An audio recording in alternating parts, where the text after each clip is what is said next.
Name is Shravan and today watching S medical research.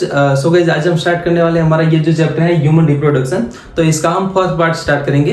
तो guys, इस video में हम देखने वाले हैं हमारे जो गैमेटोजेनेसिस प्रोसेस रहती है, जिसमें हमने देखा हमारे male gamete and female gamete दो बनेंगे और उसके बाद दोनों का फर्टिलाइजेशन होता है। तो हमारा ये जो गैमेट, मेल गैमेट जिसको हम स्पर्म बोलते हैं और हमारा फीमेल गैमेट जिसको हम ओवम बोलते हैं, तो ये आखिरकार बनता कैसे है? तो ये बनता है हमारी गैमेटोजेनेसिस प्रोसेस, जिसमें हम इंडिविजुअली देखें तो जैसे कि मेल गैमेट बनता है तो इसको हम स्पर्म बोलते हैं, तो इस प्रोसेस को हम स्पर्मेटोजेनेसिस बोलेंगे। और हमारा फीमेल गैमेट जिसको हम ओवम बोलते हैं, तो ये जो हमारा ओवम बनने की प्रोसेस है इसको हम oogenesis बोलेंगे। तो इसमें से हम इस वीडियो में यहाँ पर हम देखने वाले हैं हमारे यहाँ पर स्पर्म बनने की प्रोसेस जिसको हम स्पर्मेटोजेनेसिस बोलेंगे। सो यहाँ पर हमारा ये गैमेटोजेनेसिस, जिसमें हमने देखा हमारे जो दो टाइप के गैमेट, जिसमें एक हमारा मेल गैमेट और दूसरा हमारा female gamete. Female gamete, male gamete यानी कि स्पर्म, मेल गैमेट क्या है तो स्पर्म है, और हमारा फीमेल गैमेट जिसको हम ओवम या एग बोलते हैं। तो स्पर्म बनने की जो प्रोसेस है इसको हम स्पर्मेटोजेनेसिस बोलेंगे।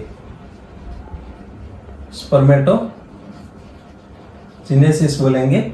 और हमारे ओवम बनने की जो प्रोसेस है ये इसको हम बोलेंगे oogenesis। इसको हम बोलेंगे oogenesis। सो आपको ये याद रखना है। और ये दोनों को मिला के हम बोलेंगे हमारे ये गैमेट बनते हैं। तो ये गैमेट बनने की जो प्रोसेस है इसको हम बोलेंगे गैमेटोजेनेसिस। ओके, ये गैमेट बनता है तो इसको हम बोलेंगे गैमेटोजेनेसिस। ये दोनों गैमेटोजेनेसिस है। सो यहाँ पर इसके बाद हम देख जाए तो हमारा जो ये मेल गैमेट जिसको हम स्पर्म बोलते हैं, ये बनना स्टार्ट कब होता है? तो ये बनना स्टार्ट होता है जैसे हमारी प्यूबर्टी स्टार्ट होती है, प्यूबर्टी एज स्टार्ट होती है, प्यूबर्टी एज स्टार्ट होती है तब हमारा ये स्टार्ट हो जाता है। और फीमेल गैमेट जो कि जिसको हम ओवम बोलते हैं, ये भी हमारा जो ओवम रिलीज होगा, ओवम जब रिलीज होगा तो ये ओवम रिलीज होना स्टार्ट होगा हमारी ये भी प्यूबर्टी की एज में, इसको भी हम प्यूबर्टी बोलेंगे। सो यहाँ पर ये फीमेल में स्टार्ट होता है 10 ईयर से लेके 12 ईयर तक, और ये मेल में हमारा ये स्पर्म बनने की जो प्रोसेस स्टार्ट होती है ये हमारे 12 ईयर से 14 ईयर तक ये प्यूबर्टी की एज होती है। सो यहाँ पर ये प्यूबर्टी 12 साल से लेकर 14 साल तक ये स्टार्ट होता है। और ये कब तक स्टार्ट रहता है? तो ये ओल्ड एज में भी, ओल्ड एज तक भी ये रहता है। जैसे जब तक जो मेल रहेगा वो उसका डेथ नहीं होगा तब तक ये प्रोसेस स्टार्ट रहेगी। यानी कि ओल्ड एज पर्सन भी बच्चे पैदा करने के लिए एबल रहेगा। बट यहाँ पर फीमेल की बात करें तो फीमेल में हमारा ये प्रोसेस रहेगी वो कुछ टाइम के बाद ये सीज हो जाती है। जैसे कि 50 ईयर के बाद ये सीज हो जाता है, जिसको हम मेनोपॉज बोलेंगे, जिसको हम बोलेंगे मेनोपॉज बोलेंगे। और मेनोपॉज के बाद यहाँ पर हमारे जो ओवम रहेंगे वो फीमेल में रिलीज नहीं होंगे।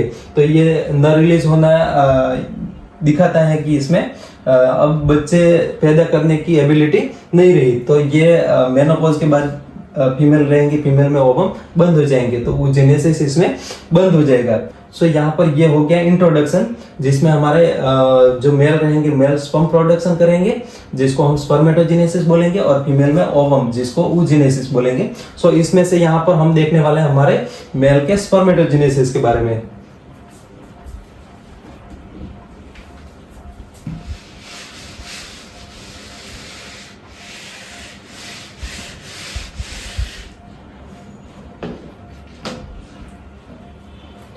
सो इसको हम आगे देखें तो हमारा ये स्पर्मेटोजेनेसिस हमने आगे देखा था हमारा स्पर्म कहाँ पर बनता है। तो आगे हमने देखा था जो टेस्टिस रहते हैं वहां पर हमारे ये स्पर्म बनता है। टेस्टिस में भी कहाँ पर? टेस्टिस पहले तो हमारे ये ओव्यूल शेप टेस्टिस रहेंगे, इस तरह से हमारे ये ओव्यूल शेप टेस्टिस रहेंगे। और टेस्टिस भी आगे हमने इसके एनाटॉमी में देखा था, हमारे टेस्टिस जो रहेंगे वो एक टेस्टिस, इसमें 250 समथिंग कंपार्टमेंट देखने को मिलते हैं, कंपार्टमेंट देखने को मिलते हैं 250 समथिंग। और इसमें से हम एक कंपार्टमेंट की बात करें तो ये सारे ये जो कंपार्टमेंट है इसको हम लोब्यूल्स बोलेंगे, लोब बोलेंगे या लोब्यूल्स बोलेंगे। ओके, ये है लोब्यूल्स। सो ये लोब्यूल्स जो रहेंगे, इसमें से एक लोब की हम बात करें, एक लोब की बात करें तो ये एक लोब रहेगा वो 2 से 3 सेमिनिफेरस ट्यूब्यूल से मिलके बनेगा। 2 से 3 सेमिनिफेरस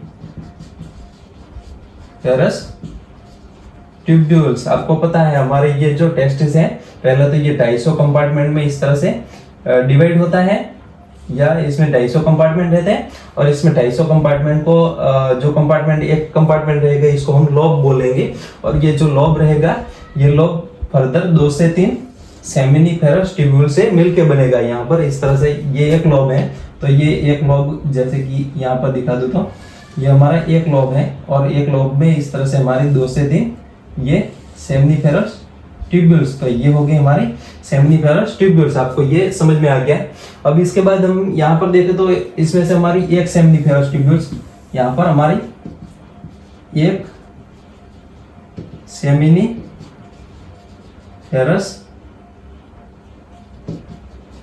ट्यूब्यूल्स, एक हमारी सेमिनिफेरस ट्यूब्यूल्स जो रहेगी वो इस तरह से, जैसे कि यहाँ पर हमारा एक लोब है और लोब के अंदर हमारी ये इस तरह से 3 सेमिनिफेरस ट्यूब्यूल्स हैं। तो ये 3 में से जैसे कि यहाँ पर एक सेमिनिफेरस ट्यूब्यूल्स है, तो एक सेमिनिफेरस ट्यूब्यूल्स के अंदर हम इसकी एनाटॉमी देखने जाए तो इसके अंदर बहुत सारे सेल लेयर रहेंगे। यहाँ पर आपको दिख रहा है ये इस तरह से बहुत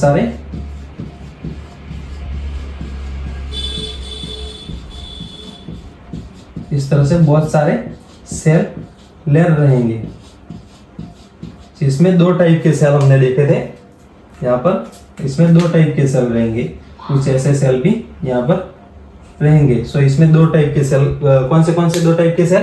तो इसमें हमने देखा था हमारे 2 टाइप के सेल कौन से? तो एक हमारा मेल जर्म सेल जिसको हम स्पर्मेटोगोनिया बोलते थे। क्या बोलते थे? स्पर्मेटोगोनिया, या इसको स्पर्मेटोगोनियम। ये जो स्पर्मेटोगोनिया है ये प्लूरल है, बट इसका सिंगुलर करें तो ये स्पर्मेटोगोनियम होगा। तो हमारा स्पर्मेटोगोनियम सेल, और दूसरा हमारा जो टाइप्स है वो सर्टोली सेल। सो यहाँ पर ये हो गए हमारे सर्टोली सेल, यहाँ पर ये हमारे सर्टोली सेल, और ये हमारे हो गए मेल जर्म सेल यानी कि हमारे स्पर्मेटोगोनिया सेल। इसके बाद हम देखें तो इसके फंक्शन में क्या था? तो जैसे कि हमारे जो मेल जर्म सेल रहेगा वो हमारा स्पर्म बनाएगा, ये कन्वर्ट होगा स्पर्म में, स्पर्म यानी कि स्पर्मेटोजोआ, इसको हम स्पर्मेटोजोआ भी बोलेंगे। स्पर्मेटोजोआ भी बोलेंगे। आपको याद रखना है ये स्पर्मेटोजोआ, स्पर्म क्या है, स्पर्मेटोजोआ क्या है, मेल जर्म क्या है। उसके बाद हम आगे देखेंगे तो प्राइमरी स्पर्मेटोसाइट्स, सेकेंडरी स्पर्मेटोसाइट्स आएंगे। सो ये सारे सेल के नाम भी आपको याद रखने हैं। और सर्टोली सेल का फंक्शन क्या था? तो सर्टोली सेल ये हमारे जो मेल जर्म सेल रहेंगे या हमारे इसके अंदर जो भी सारे सेल रहेंगे इसको न्यूट्रिशन प्रोवाइड करेगा। क्या करेगा? इसको न्यूट्रिशन प्रोवाइड करेगा, यानी कि उसको खाने के लिए जो भी उसको सरवाइव करने के लिए जो भी एनर्जी चाहिए वो हमारा ये सर्टोली सेल प्रोवाइड करेंगे। कौन से? तो ये सर्टोली सेल, यहाँ पर ये सर्टोली सेल है, ये हमारे सारे सेल को न्यूट्रिशन प्रोवाइड करेंगे। सो यहाँ तक ये सारी चीजें आगे हमने देख ली थी। और इसके बाद हमने देखा था हमारा ये मेल जर्म सेल जो रहेगा वो स्पर्मेटोजोआ में कन्वर्ट होगा। तो इस प्रोसेस को हम, ये स्पर्मेटोजेनेसिस हमारा जो प्रोसेस है ये हम इस प्रोसेस को बोलेंगे। हमारा जो मेल जर्म सेल है ये स्पर्म या स्पर्मेटोजोआ में कन्वर्ट होना, तो इसको ही हम स्पर्मेटोजेनेसिस बोलेंगे। सो यहाँ पर ये सारी प्रोसेस हम देखते हैं ये किस तरह से होती है टेस्टिस में। और टेस्टिस में भी कौन से पार्ट में? तो हमने आगे देखा हमारे 250 कंपार्टमेंट में से लोब्यूल्स, और एक लोब्यूल 2 से 3 सेमिनिफेरस ट्यूब्यूल्स में बनता है। और ये सेमिनिफेरस ट्यूब्यूल्स में हमारी ये सारी प्रोसेस होगी। इसमें होगी तो सेमिनिफेरस ट्यूब्यूल्स में, जैसे कि यहाँ पर ये सेमिनिफेरस ट्यूब्यूल्स है, तो इसके जो जर्म सेल रहेंगे वो कन्वर्ट होंगे हमारे स्पर्म सेल में, और इसी को हम स्पर्मेटोजेनेसिस बोलेंगे। सो यहाँ पर क्या होगा? तो यहाँ पर हमने देखा हमारा जो मेल जर्म सेल रहेगा, मेल जर्म सेल रहेगा जिसको हम स्पर्मेटोगोनिया बोलेंगे। क्या बोलेंगे? स्पर्मेटोगोनियम या स्पर्मेटोगोनिया सेल। ओके, सो ये हमारा स्पर्मेटोगोनिया सेल ये है हमारा स्पर्मेटोगोनिया सेल। ये स्पर्मेटोगोनिया सेल बहुत सारे सेल डिवीजन के थ्रू ये यहाँ पर बहुत सारे सेल डिवीजन माइटोसिस करवाएगा, और इसमें हमारे जो माइटोसिस डिवीजन होता है तो इस तरह से हमारे दो इक्वल सेल बनेंगे। यहाँ पर दो हमारे डॉटर सेल बनेंगे, तो दोनों डॉटर सेल में हमारे, जैसे कि यहाँ पर ह्यूमन सेल की बात करें, यहाँ पर ह्यूमन की हम बात कर रहे हैं, तो यहाँ पर 46 क्रोमोसोम रहते हैं, तो इनमें भी हमारे 46 क्रोमोसोम ही रहेंगे। यानी कि इसकी प्लॉइडी की बात करें तो ये 2n है और ये भी हमारे 2n। ये हमारे स्पर्मेटोगोनिया सेल था। ये स्पर्मेटोगोनिया सेल आगे ये जो सेल में कन्वर्ट हुआ ये भी हमारे स्पर्मेटोगोनिया सेल ही रहेंगे।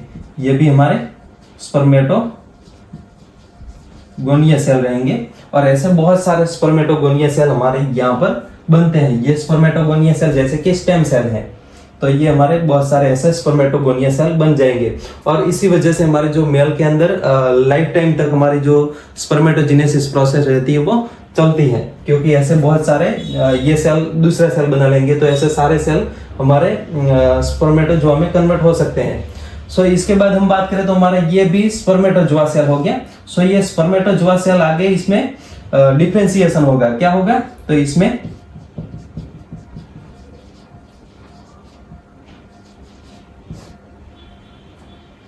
इसमें डिफरेंशिएशन होगा, और ये डिफरेंशिएशन के थ्रू हमारे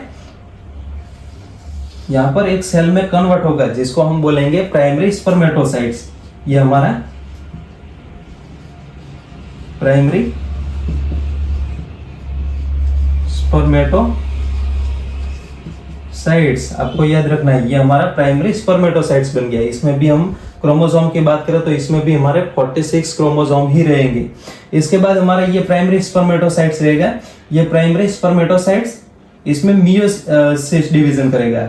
हमने यहाँ पर हमारा माइटोसिस हुआ है, बट यहाँ पर हमारा ये प्राइमरी स्पर्मेटोसाइट्स ये मियोसिस डिवीजन करेगा।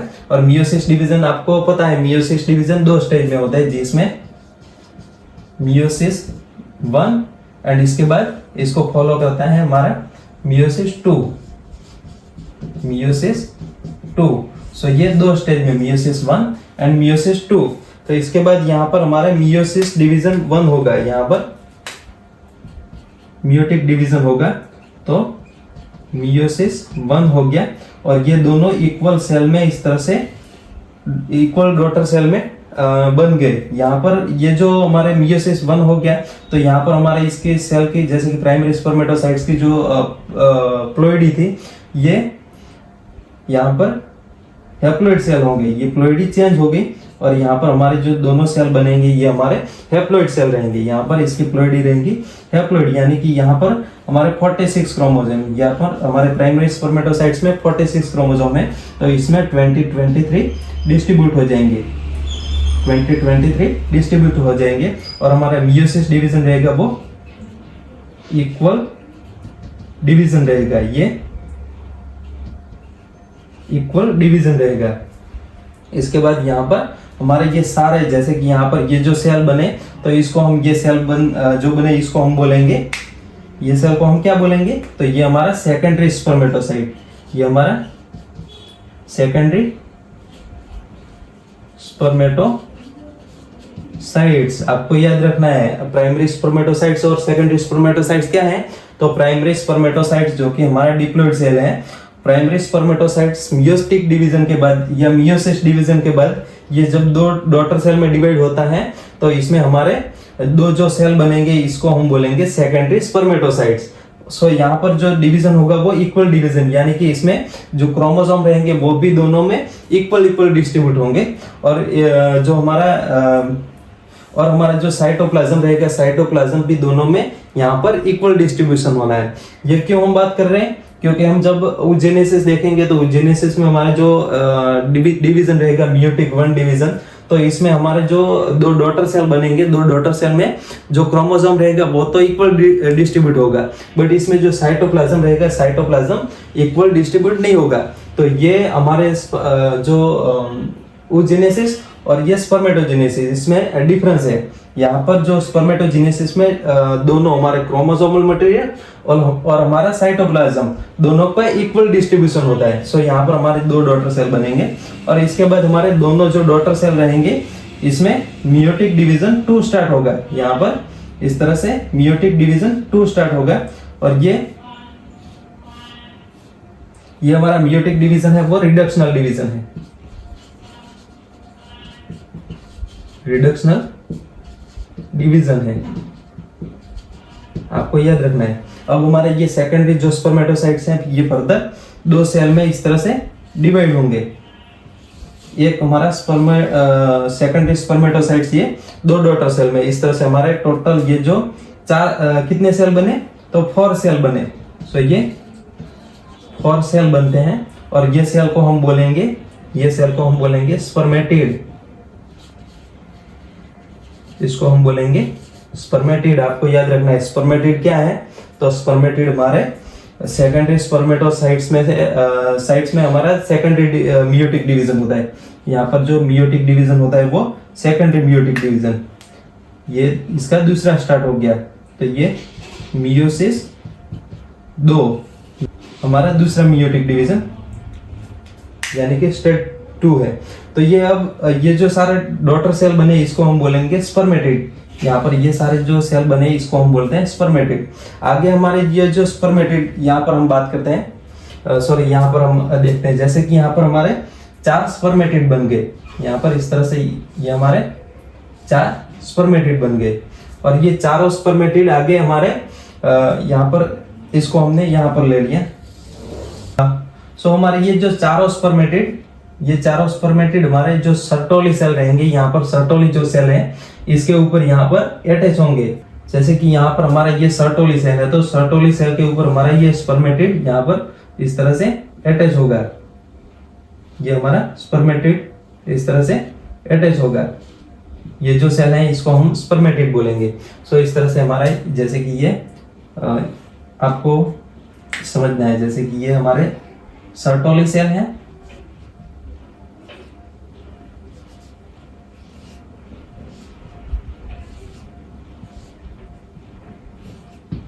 ये हमारे सर्टोली सेल है और सर्टोली सेल के ऊपर हमारे ये स्पर्मेटिड, इसको हम स्पर्मेटिड बोलते हैं, स्पर्मेटिड। ओके, सो ये स्पर्मेटिड यहाँ पर इस तरह से अटैच होंगे, इस तरह से ये इसके साथ जुड़ेंगे, इसका हेड रहेगा वो यहाँ पर जुड़ेगा।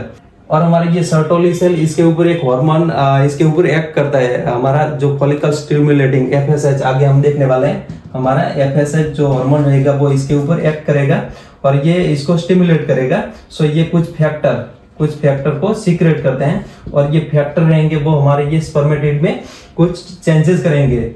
ये स्पर्मेटिड में हमारे डिफरेंशिएशन होगा, इसमें क्या होगा, डिफरेंशिएशन होगा। सो ये डिफरेंशिएशन होगा तो हमारे ये जो स्पर्मेटिड है वो आगे कन्वर्ट हो जाएंगे स्पर्मेटोजोआ में।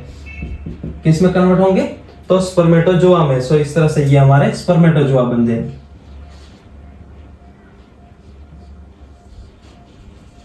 इस तरह से ये हमारे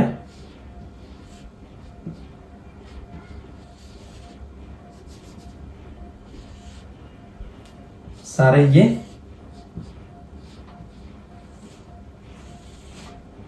ये हमारे स्पर्मेटोजोआ बन गए।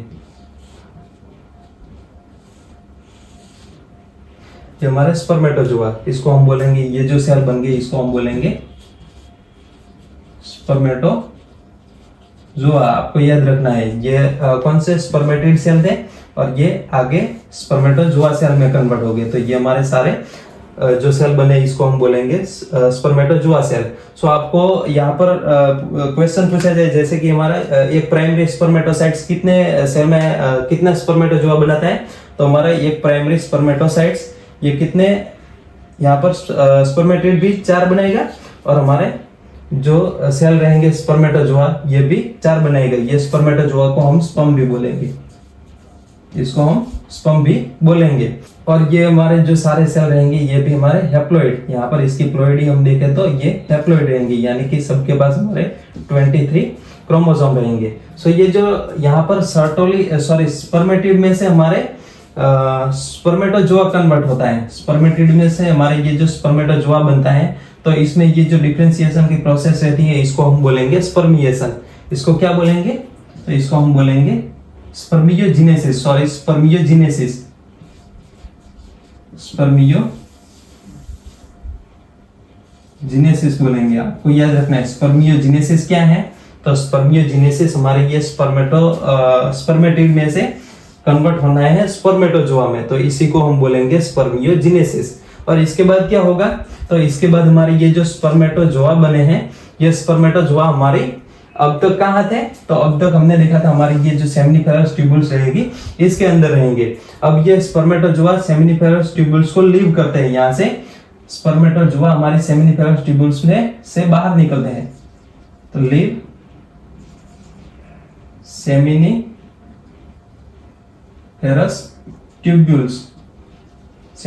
ट्यूब्यूल्स को छोड़ते हैं। और इसके बाद आगे जो भी डक्ट रहेंगी इसमें जाते हैं। तो आगे कौन सी डक्ट रहेंगी, आगे हमने देखा था अगले वाले लेक्चर में, तो हमारी जो सेमिनिफेरस ट्यूब्यूल्स रहेंगी वो ओपन होगी रेटेटेस्टिस में, रेटेटेस्टिस में ओपन होगी, रेटेटेस्टिस ओपन होगी वास एफ्रेंसिया, उसके बाद वास एफ्रेंसिया ओपन होगी किसमें, तो वास एफ्रेंसिया ओपन होगी हमने देखा था एपिडिडिमिस में, एपिडिडिमिस, ये एपिडिडिमिस रहेंगे वो हमारे जो टेस्टिस रहेंगे, टेस्टिस के पोस्टीरियर साइड पे रहेगी। सो यहाँ पर ये रेटेटेस्टिस और वास एफ्रेंसिया ये दोनों हमारे टेस्टिस में रहेंगी, ये दोनों टेस्टिस में रहेंगी। और एपिडिडिमिस ओपन होगी, हमने आगे देखा था वास डेफरेंस, और आगे हमने सारी जो डक्ट देखी थी इसमें हमारी इजैकुलेटरी डक्ट, इजैकुलेटरी के बाद यूरेथ्रा, सो ये सारी हमने डक्ट देखी। सो यहाँ पर हमारे ये जो जब सेमिनिफेरस ट्यूब्यूल्स को हमारे जो स्पर्म या स्पर्मेटोजोआ लीव करते हैं, उसको छोड़ते हैं, तो इस प्रोसेस को हम बोलेंगे स्पर्मिएशन, इस प्रोसेस को हम बोलते हैं ये इसको लीव सेमिनिफेरस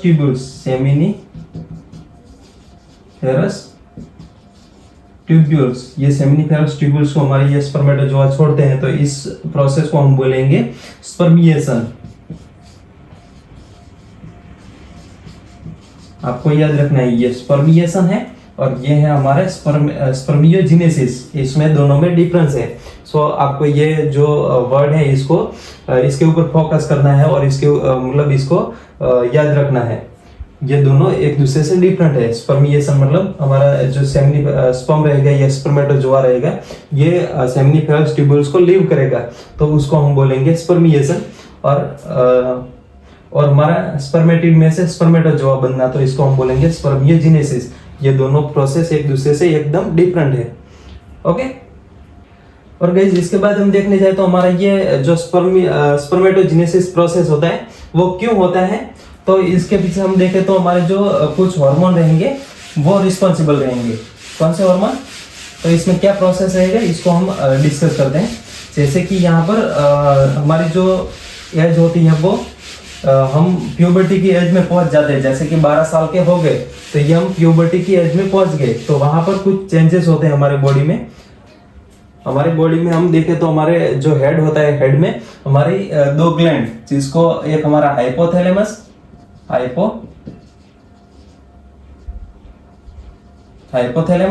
और दूसरा हमारा पिट्यूटरी ग्लैंड। हमारा पिट्यूटरी ग्लैंड, ये दोनों ग्लैंड हैं, हाइपोथैलेमस और पिट्यूटरी ग्लैंड, और ये क्या रिलीज करते हैं, तो ये हार्मोन रिलीज करते हैं। वैसे हेड में एक और भी ग्लैंड रहती है जिसको हम पिनियल ग्लैंड बोलेंगे, बट यहाँ पर इसका कोई रोल नहीं रहता है, तो यहाँ पर हम दोनों ही डिस्कस करने हैं, हाइपोथैलेमस ग्लैंड और पिट्यूटरी ग्लैंड। तो इसमें क्या होता है, तो हमारे जो मेल में हम देखें तो जब प्यूबर्टी के एज में यानी कि 12 ईयर में हम एंटर करते हैं, तो हमारा हाइपोथैलेमस में से एक एक हार्मोन निकलेगा जिसको हम बोलेंगे गोनेडोट्रोपिक रिलीजिंग हार्मोन। क्या, तो gonadotropic releasing hormone, gonadotropic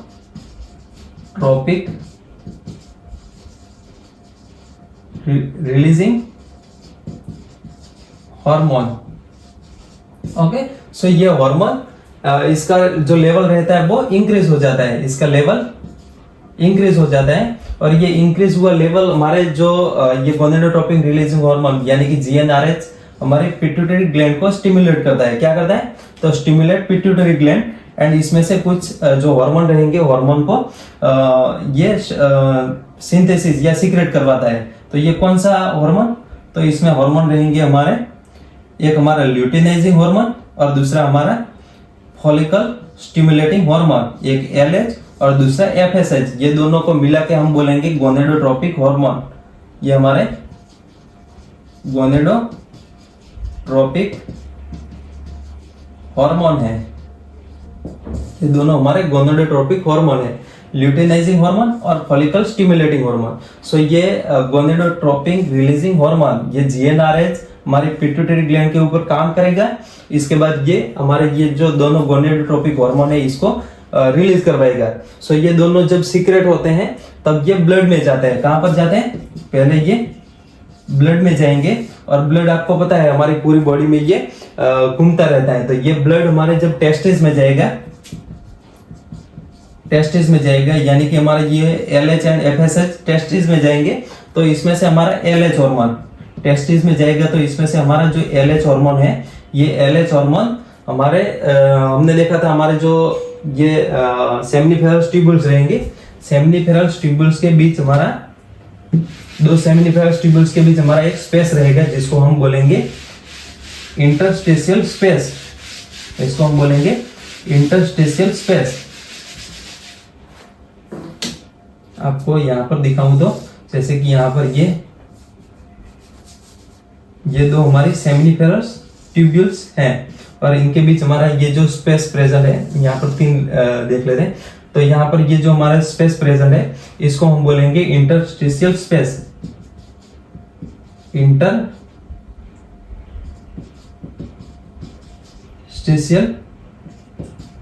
space. सो हमारा ये इंटरस्टिशियल स्पेस रहता है। इसमें हमने देखा था हमारे दो टाइप के सेल, एक हमारा लेडिंग सेल और दूसरा हमारा जो रहेगा वो हमारे इम्यूनोलॉजिकल सेल रहेंगे जैसे कि मैक्रोफेज वगैरह, और इसमें ब्लड सप्लाई वगैरह भी रहेगा यानी कि आर्टरियोल्स वगैरह भी यहाँ पर रहेगी। तो यहाँ पर ये जो लेडिंग सेल और दूसरा हमारा इम्यूनोलॉजिकल सेल, इसमें से हम लेडिंग सेल की बात करते हैं। तो ये लेडिंग सेल जो रहेगा यहाँ पर ये हमारा जो ल्यूटिनाइजिंग हार्मोन है ये हमारे लेडिंग सेल के ऊपर यहाँ पर काम करेगा। ये लेडिंग सेल है तो इसके ऊपर ये काम करेगा और ये लेडिंग सेल को स्टिमुलेट करेगा। तो ये टेस्टिस में जो इंटरस्टिशियल स्पेस रहते हैं इसमें हमारे लेडिंग सेल रहेंगे जिसको हम इंटरस्टिशियल सेल भी बोलेंगे। जिसको क्या बोलेंगे? तो ये हमारे लेडिंग सेल को हम इंटरस्टिशियल सेल भी बोलेंगे। तो हमारे ये जो लेडिंग सेल है इसके ऊपर ये एलएच काम करता है और लेडिंग सेल को स्टिमुलेट करता है। क्या करता है? तो इसको स्टिमुलेट करता है और ये स्टिमुलेट करके सिंथेसिस ऑफ हमारे मेल एंड्रोजन, ये हमारा एक हार्मोन है, मेल एंड्रोजन हमारा हार्मोन है और इसका सिंथेसिस एंड सीक्रेशन, ये मेल एंड्रोजन का सिंथेसिस, पहले सिंथेसिस करवाता है उसके बाद इसको सीक्रेट करवाता है, उसका सीक्रेशन करवाता है। ओके, तो सीक्रेशन ऑफ मेल एंड्रोजन, ये मेल एंड्रोजन होगा वो हमारे ये सेमिनिफेरस ट्यूब्यूल्स में जाएगा। अब ये यहाँ पर क्या बना है? तो यहाँ पर एलएच की वजह से एलएच ने काम किया हमारे लेडिंग सेल के ऊपर। तो ये लेडिंग सेल के ऊपर काम करने की वजह से हमारा मेल एंड्रोजन बना। वैसे ये जो मेल एंड्रोजन रहते हैं कई लोग जो टेस्टोस्टेरोन रहते हैं इसको ही मेल एंड्रोजन मान रहते हैं, बट ऐसा नहीं है। हमारे जो मेल एंड्रोजन रहेंगे उसमें बहुत सारे हमारे हार्मोन रहेंगे जिसमें से एक हमारा टेस्टोस्टेरोन है।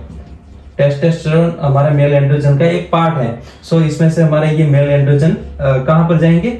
ये इंटरस्टिशियल स्पेस में बने। इसके बाद ये हमारे जो सेमिनिफेरस ट्यूब्यूल्स हैं ये सेमिनिफेरस ट्यूब्यूल्स में जाएंगे और जिसमें हमारा ये स्पर्मेटोगोनिया सेल, सेमिनिफेरस ट्यूब्यूल्स में क्या है?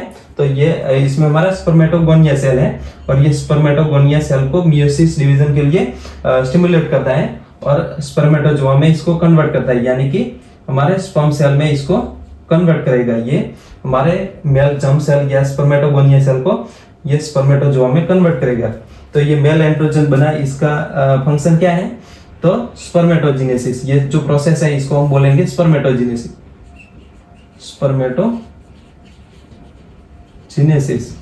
सो ये तो होगी हमारे गोनेडोट्रोपिक हार्मोन में से हमारा एलएच।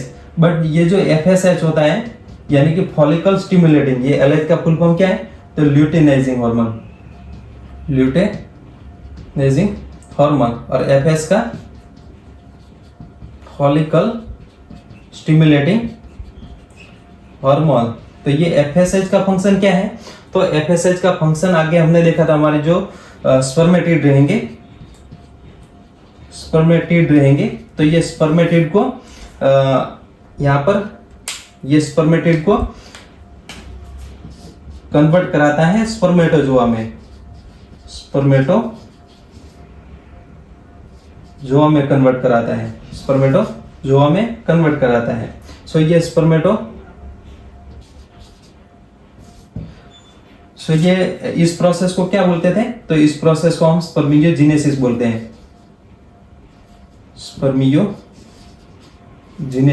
तो ये कैसे करवाता है, तो हमारा ये जो FSH है ये हमारे सर्टोली सेल के ऊपर काम करेगा, सर्टोली सेल के ऊपर काम करेगा, और ये सर्टोली सेल हमारे ये स्पर्मेटिड सर्टोली सेल के ऊपर हमारे ये इस तरह से हमारे ये स्पर्मेटिड इस तरह से अटैच हो जाएंगे, और ये सर्टोली सेल को हमारे ये FSH स्टिमुलेट करता है। तो इसमें से कुछ हमारे फैक्टर रिलीज होते हैं, इसमें से कुछ फैक्टर सीक्रेट होंगे, और हमारे ये फैक्टर जो बने वो हमारे ये स्पर्मेटिड है इसमें डिफरेंशिएशन करेंगे और ये स्पर्मेटोजोआ में कन्वर्ट करेंगे। सो ये सारी जो प्रोसेस रहती है इसको हम बोलेंगे स्पर्मियोजेनेसिस, और स्पर्मियोजेनेसिस करवाता है वो हमारा जो हार्मोन है वो FSH यानी कि फॉलिकल स्टिमुलेटिंग हार्मोन।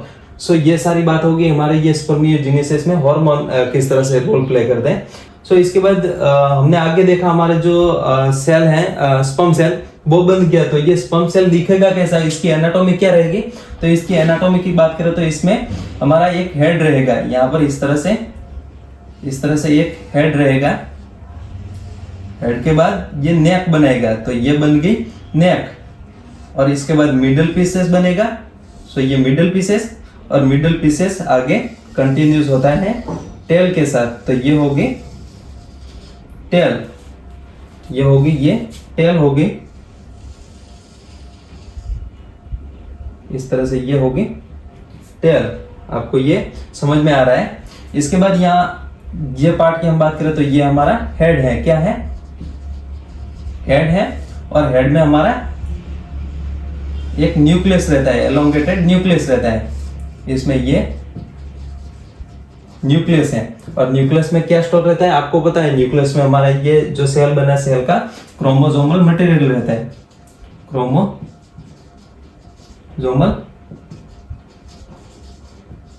मटेरियल रहेगा, ये हमारे हेड के अंदर न्यूक्लियस। और इसके बाद हम बात करें तो ये जो हमारा पार्ट है इसको हम बोलेंगे नेक, ये जो नेरो पार्ट है इसको हम बोलेंगे नेक बोलेंगे। तो ये हमारे स्पर्म सेल का नेक, और इसके बाद ये हमारा जो पार्ट है इसको हम मिडल पीस बोलेंगे, मिडल, इसको हम बोलेंगे मिडल पीस, और ये जो पार्ट है इसको हम बोलेंगे टेल। और इसके बाद हम देखें तो हमारा जो हेड रहेगा, हेड एक यहाँ पर कैप लाइक स्ट्रक्चर से कवर रहेगा, हेड एक कैप लाइक स्ट्रक्चर से कवर रहेगा। सो ये कैप लाइक जो स्ट्रक्चर है इसको हम एक्रोसोम बोलेंगे, ये कैप लाइक स्ट्रक्चर जिसको हम बोलेंगे एक्रोसोम। आपको याद रखना है एक्रोसोम क्या होता है, तो हमारे स्पर्म सेल के ऊपर एक कैप लाइक स्ट्रक्चर होता है जिसको हम बोलेंगे एक्रोसोम। और ये एक्रोसोम में क्या रहता है, तो ये भरा रहता है हमारे सारे एंजाइम से, एंजाइम, इसमें एंजाइम रहेंगे जो कि फर्टिलाइजेशन के टाइम पे हमारे जो ओवम सेल, आगे हम देखेंगे तो ओवम सेल में चौना पेल्यूसिड जो होता है इसको ब्रेक करेगा। तो ये एंजाइम कौन से जैसे कि यहाँ पर इसका एग्जांपल देखें तो एक हमारा हाइल्यूरोनिडेज जो एंजाइम रहता है वो हमारे ये एक्रोसोम में यानी कि ये जो कैप लाइक स्ट्रक्चर है वहां पर रहता है। इसके बाद हम देखें तो हमारा ये जो सारा सेल रहेगा ये प्लाज्मा मेम्ब्रेन से कवर रहेगा, यानी कि यहाँ पर हमारे ये एक्रोसोम से होते हुए सारा ये हमारा हेड, इसके बाद नेक, मिडिल पीस, और सारा ये इसको इस तरह से ये कवर कर लेगा। तो ये हो गया हमारा प्लाज्मा मेम्ब्रेन। ये क्या है, प्लाज्मा मेम्ब्रेन है, ये हमारा प्लाज्मा मेम्ब्रेन। सो ये हो गया हमारा प्लाज्मा मेम्ब्रेन। और इसके बाद हम मिडल पीस में देखें तो मिडल पीस में बहुत सारे हमारे माइटोकॉन्ड्रिया देखने को मिलते हैं। इस तरह से यहाँ पर बहुत सारे माइटोकॉन्ड्रिया देखने को मिलते हैं। सो इसको हम बोलेंगे माइटोकॉन्ड्रिया। और ये माइटोकॉन्ड्रिया का फंक्शन क्या है, तो आगे हम देखेंगे हमारा जो ये स्पर्म बनेगा तो स्पर्म में हमारे प्लाज्मा ऐड होगा, हमारे जो ग्लैंड रहेगी जैसे कि हमारी एपिडिडिमिस और हमारी जो वास डेफरेंस है वो जो दोनों डक्ट है उसका लिक्विड इसके अंदर ऐड होगा। उसके बाद हमारी जो दोनों ग्लैंड है जैसे कि सेमिनल वेसिकल और प्रोस्टेट ग्लैंड है तो इसका भी इसमें जो प्लाज्मा होगा या इसका सीक्रेशन होगा वो इसमें ऐड होगा, तो इसको हम बोलेंगे सेमिनल प्लाज्मा। और ये सेमिनल प्लाज्मा में हमारे न्यूट्रिएंट रहते हैं, कुछ आयन रहते हैं, एंजाइम रहते हैं, प्रोटीन रहते हैं, एमिनो एसिड रहते हैं, ये सारी चीजें रहती हैं। तो इसमें से हमारे जो जैसे कि यहाँ पर न्यूट्रिएंट की बात करें तो जैसे कि हमारा फ्रुक्टोज है, तो ये फ्रुक्टोज यहाँ पर हमारे ये प्लाज्मा मेम्ब्रेन से होते हुए हमारे ये स्पर्म सेल में जाएगा। और स्पर्म सेल में यहाँ पर हमारे ये जो बहुत सारे माइटोकॉन्ड्रिया रहेंगे, ये माइटोकॉन्ड्रिया ग्लाइकोलिसिस और उसके बाद हमारा क्रेब्स साइकिल दोनों करके यहाँ पर एनर्जी रिलीज करेंगे। तो क्या करेंगे,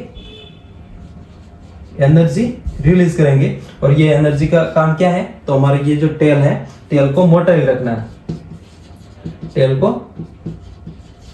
मोटिलिटी प्रोवाइड करते हैं, मोटिलिटी प्रोवाइड करते हैं। हमारे ये टेल को मोटिलिटी कौन प्रोवाइड करता है, तो माइटोकॉन्ड्रिया जो कि एनर्जी प्रोड्यूस करेंगे। और एनर्जी प्रोड्यूस करके ये एनर्जी टेल की मोटिलिटी को बढ़ाएंगे। सो ये टेल की मोटिलिटी यहाँ पर बढ़ती है। और ये टेल की मोटिलिटी नेसेसरी हमारे जो फीमेल जीनाइटल ट्रैक्ट रहेगा, फीमेल जीनेटल ट्रैक में हमारा जब इंसेमिनेशन होगा तो इंसेमिनेशन के बाद हमारे जो भी ट्रैवल करना है तो ये सारे ट्रैवल में इसको मोटिलिटी होना जरूरी है। हमारे जो यूटेरस जैसे कि यहाँ पर ये सर्विक्स है, ये वजाइना है और ये हमारे दोनों फैलोपियन ट्यूब है।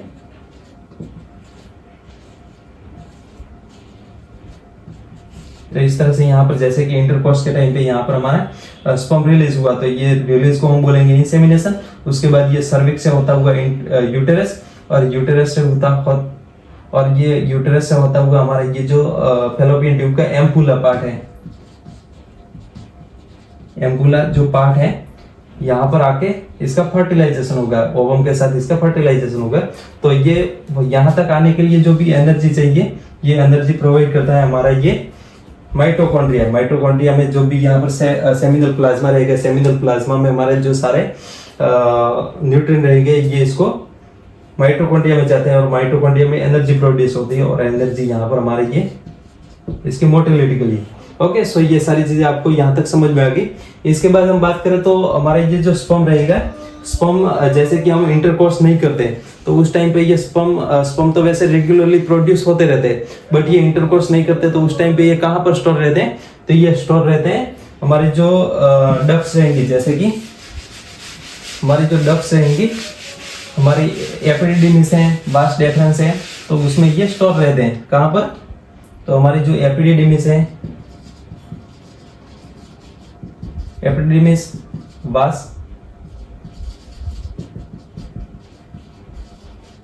वास डेफरेंस, इसमें ये स्टोर रहते हैं। और इसमें हमारा ये जो एपिडिडिमिस में इसका न्यूट्रिशन वगैरह यहाँ पर मिलता रहेगा। ये जो एपिडिडिमिस और वास डेफरेंस इसका सीक्रेशन रिलीज करेंगे तो ये सीक्रेशन हमारे ये स्पर्म सेल के न्यूट्रिशन के लिए काम आएगा। और इसके बाद हमारे जो इजैकुलेटरी डक्ट हैं,